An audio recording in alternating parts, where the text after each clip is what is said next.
প্রিয় চাকরি প্রত্যাশী বন্ধুরা, আসসালামু আলাইকুম। আশা করি আল্লাহর রহমতে আপনারা সকলে ভালো আছেন। তো ইতিমধ্যে আপনারা দেখতে পারছেন মাদ্রাসা শিক্ষা বোর্ডে নতুন নিয়োগ বিজ্ঞপ্তি প্রকাশিত হয়েছে। তো দেখতে পারছেন বিজ্ঞপ্তিটি প্রকাশিত করেছে, দেখতে পারছেন এখানে 5 ফেব্রুয়ারি 2026 খ্রিস্টাব্দ তারিখে। তো এই নতুন নিয়োগ বিজ্ঞপ্তি নিয়ে আজকের এই ভিডিও, অবশ্যই আপনারা ভিডিওটি শেষ পর্যন্ত দেখবেন। এই নিয়োগে আবেদনের ক্ষেত্রে শিক্ষাগত যোগ্যতা, বেতন স্কেল, আবেদনের শুরুর তারিখ, শেষ তারিখ, আবেদন ফি কত টাকা, আবেদন কিভাবে করতে হবে, আবেদনের পরীক্ষা সংক্রান্ত আপডেট আপনারা কিভাবে জানতে পারবেন, সম্পূর্ণ কিছু এভরিথিং আজকের এই ভিডিওটিতে জানতে পারবেন। তো ভিডিও শুরুর প্রথমে আপনি যদি অল জব নিউজ বাংলাদেশ এই চ্যানেলে প্রথমবার এই ভিডিওটি দেখে থাকেন, তাহলে আমাদের এই চ্যানেলটিকে সাবস্ক্রাইব করে রাখবেন, notification bell button all press করে রাখবেন, এই ভিডিওটিতে একটি লাইক করে দিবেন। আর যারা ইতিমধ্যে আমাদের এই চ্যানেলটিকে সাবস্ক্রাইব করে পাশে রয়েছেন তাদেরকে অসংখ্য ধন্যবাদ আমাদের এই চ্যানেলটিকে সাবস্ক্রাইব করে পাশে থাকার জন্য। আর জরুরি প্রয়োজনে অবশ্যই আপনারা যে ভিডিওটা দেখছেন, অর্থাৎ এই ভিডিওর ডিসক্রিপশন বক্সে আমাদের হোয়াটসঅ্যাপ নাম্বার দেওয়া রয়েছে, অথবা আমাদের ফেসবুক পেজের লিঙ্ক দেওয়া রয়েছে। আপনারা অবশ্যই এই লিঙ্কে ক্লিক করে আমাদের ফেসবুক পেজে যুক্ত হবেন। আর যারা ফেসবুক পেজে ভিডিও দেখছেন, ফেসবুক পেজটি ফলো দিয়ে রাখবেন। তো আমাদের ফেসবুক পেজ এবং ইউটিউব চ্যানেলে যে সকল আপডেটগুলো জানতে পারবেন, সরকারি, বেসরকারি, এনজিও, ডিফেন্স, শিক্ষক নিয়োগ, sales, marketing, railway job, NGO job, এক কথায় সকল ধরনের নিয়োগ বিজ্ঞপ্তির আপডেট তুলে ধরা হয়ে থাকে, পাশাপাশি নিয়োগ পরীক্ষার। তো আর কথা না বাড়িয়ে চলে যাচ্ছি মাদ্রাসা শিক্ষা অধিদপ্তরের যে আওতায় যে মাদ্রাসা শিক্ষা বোর্ডের যে নিয়োগ বিজ্ঞপ্তি প্রকাশ করছে, সেই নিয়োগ বিজ্ঞপ্তিটা আপনাদেরকে দেখিয়ে দিচ্ছি।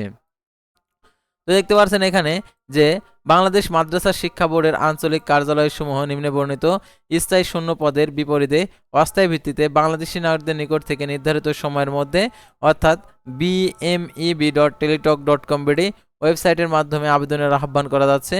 অনলাইন ব্যতীত কোনো আবেদনপত্র গ্রহণ করা হবে না, অর্থাৎ অনলাইনের মাধ্যমে আবেদন করতে হবে।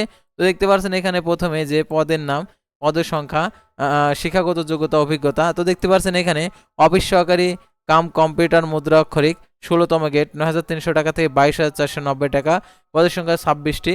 কোনো স্বীকৃত বোর্ড হইতে ন্যূনতম দ্বিতীয় বিভাগ সমান সিএপএ সহ 2 পয়েন্ট চতুর্থ আলিম সমান পরীক্ষায় উত্তীর্ণ হতে হবে। প্রতি মিনিটে বাংলা ইংরেজিতে মুদ্রা লিখনে যথাক্রমে 20 এবং 28 শব্দের গতি থাকতে হবে।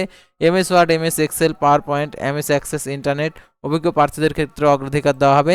তারাও দেখতে পাচ্ছেন বুক বাইন্ডার 19তম গেট 8,500 টাকা থেকে 20,570 টাকা, পদের সংখ্যা 2টি। কোনো স্বীকৃত বোর্ড হইতে দ্বিতীয় বিভাগ সমান সিএপেতে 2 পয়েন্ট চতুর্থ দাখিল সমান পরীক্ষা উত্তীর্ণ হতে হবে। বিভিন্ন ধরনের বাধাইয়ের কাজে 5 বছরের অভিজ্ঞতা সম্পন্ন প্রার্থীদের অগ্রাধিকার দেওয়া হবে। তারপর দেখতে পাচ্ছেন বার্তাবাহক 8,500 টাকা থেকে 20,570 টাকা, পদের সংখ্যা একটি, অষ্টম শ্রেণী উত্তীর্ণ হতে হবে এবং মোটর সাইকেল চালানো দক্ষ প্রার্থীদেরকে অগ্রাধিকার দেওয়া হবে।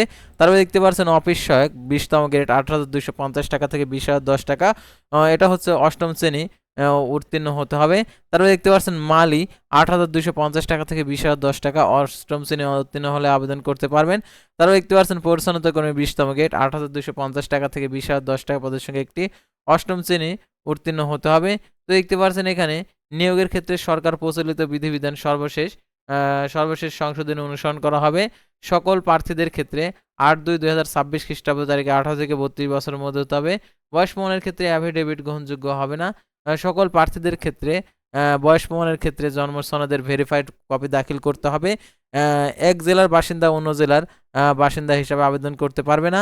বিবাহিত মহিলা প্রার্থীদের ক্ষেত্রে স্থায়ী ঠিকানা ও হিসাবে স্বামীর ঠিকানা ব্যবহার করতে হবে। এবং যদি কোনো প্রার্থী বাংলাদেশি নাগরিক না হন কিংবা বাংলাদেশি নাগরিক নন কিন্তু ব্যতিরেকে বিয়ে করেন কিংবা প্রতিশ্রুতিবদ্ধ হন, নৈতিক স্থলজনিত অভিযোগে দণ্ডিত হন, তারা আবেদন করতে পারবে না। আর দেখতে পাচ্ছেন আবেদনে বিবেচিত মানে সরকারি, আধা সরকারি, স্বশাসিত প্রতিষ্ঠানে চাকরিরত প্রার্থীদেরকে যথাযথ কর্তৃপক্ষের মাধ্যমে আবেদন করতে হবে। আর আবেদন ফি জমাদানের শুরুর তারিখ, আবেদনপত্র গ্রহণ এবং ফি জমাদানের শুরুর তারিখ 8/2/2026 সকাল 10টা, আর আবেদনের শেষ তারিখ 28/2/2026 রাত 11:59 পর্যন্ত। আর দেখতে পাচ্ছেন টেলটক প্রিপেড মোবাইল নাম্বারের মাধ্যমে 16তম গ্রেডের জন্য 100 টাকা, টেলটক সার্ভিসেস 12 টাকা সহ 112 টাকা, আর 17 থেকে 20তম গ্রেডের জন্য 56 টাকা আপনাদেরকে প্রদান করতে হবে। এখানে বিশেষভাবে উল্লেখ্য যে অনলাইন আবেদনপত্র সকল অংশ পূরণ করা হলে আর কি যদি আপনি পরীক্ষার ফি জমা না দেন তাহলে আবেদনপত্রটি কোনো অবস্থাতে গৃহীত হবে না, সেহেতু টাকাটি প্রদান করে দিবেন। আর আবেদনপত্রে 300x300 পিক্সেল ছবি এবং 300x80 পিক্সেল স্বাক্ষর আপলোড করতে হবে। ছবির সাইজ 100 কেবি, স্বাক্ষরের সাইজ 60 কেবি হতে হবে।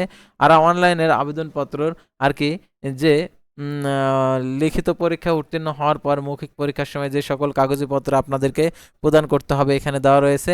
আর লিখিত ও ব্যবহারিক পরীক্ষা মৌখিক পরীক্ষার জন্য কোনো প্রকার টিএডিএ প্রদান করা হবে না।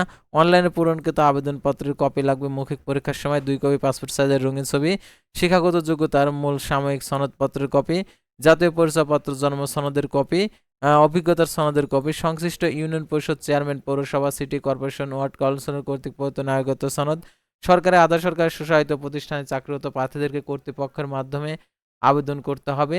এবং তারপরে দেখতে পাচ্ছেন এখানে কোটার ক্ষেত্রে সরকারের সর্বশেষ জারিকৃত পরিপত্র অনুযায়ী উপযুক্ত কর্তৃপক্ষ কর্তৃক প্রদত্ত সনদ।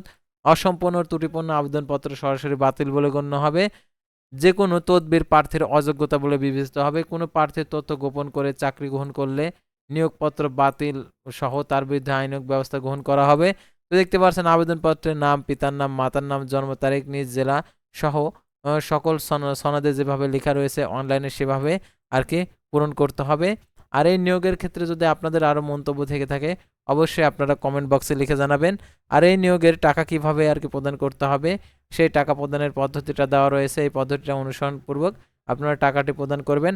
আর প্রবেশপত্র প্রাপ্তির বিষয়টি অর্থাৎ আপনি মৌখিক পরীক্ষার সময় মৌখিক পরীক্ষার আর কি পরীক্ষা সংক্রান্ত আপডেটগুলো আপনি কিভাবে জানতে পারবেন, অর্থাৎ আবেদনপত্রে যে মোবাইল নাম্বারটা উল্লেখ করছেন সেই মোবাইল নাম্বারে SMS এর মাধ্যমে আপনাদেরকে জানিয়ে দেবে আর কি পরীক্ষা সংক্রান্ত A to Z বিষয়, সেহেতু SMS গুলো দেখবেন আসলে ঠিকঠাকভাবে আছে কিনা।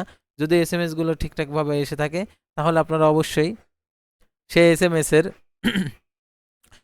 যে নির্দেশনাবলী সেই নির্দেশনাবলী অনুসরণ করবেন, তাহলে আপনার নিয়োগ প্রক্রিয়াটা কমপ্লিট হয়ে যাবে। আপনার কোথাও যেতে হবে না এই নিয়োগ বিজ্ঞপ্তি সংক্রান্ত আপডেট জানার জন্য। তো আশা করি আপনারা এই নিয়োগ বিজ্ঞপ্তি সংক্রান্ত তথ্যগুলো জানতে এবং বুঝতে পারছেন।